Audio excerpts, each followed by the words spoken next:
Measuring pressure.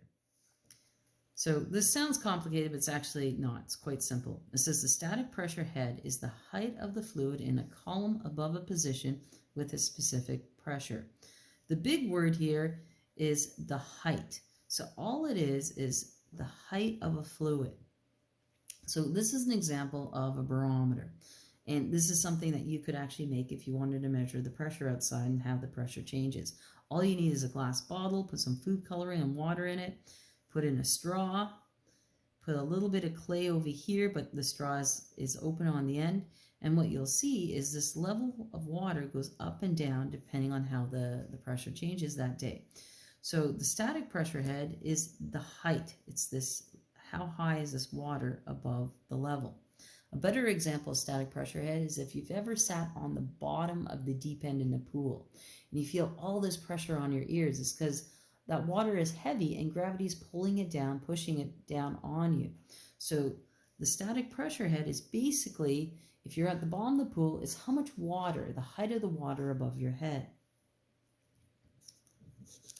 So we need the static pressure head to know how tall the water is to figure out this thing called the gauge pressure. So the gauge pressure is caused by the static pressure head of a liquid, and it can be found by using this simple equation. So if you're sitting in the pool of water, like down underneath water in the deep end, if you want to figure out, well, how much pressure is actually, am I feeling from all that water over my head? So that's the pressure. All you need to do is you need the density of the water. You need to know what G is, 9.8. And then how high is that water above your head? So it's just P is equal to DGH. So let's try an example. It says an air pump is connected to one tube of a manometer containing water, and the density of water is 1 × 10⁻³ kilograms per meter cubed. The pressure is increased until the static pressure head is 15 centimeters. What is the gauge pressure? So all that's happening is this little level of water has gone up to 15 centimeters. So it's just the height of the water. So first thing we should do is write down our given information. So we know what the density of water is. So the density is 1 × 10⁻³ kilograms per meter cubed.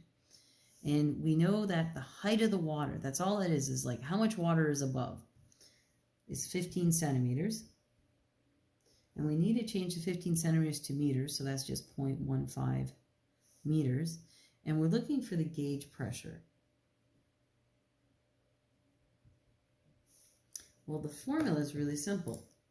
The formula is just, okay, the gauge pressure, G stands for gauge pressure, is equal to the density times G times H.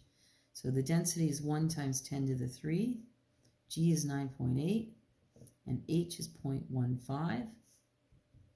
So that works out to be, when you put in your calculator, 1,470 pascals.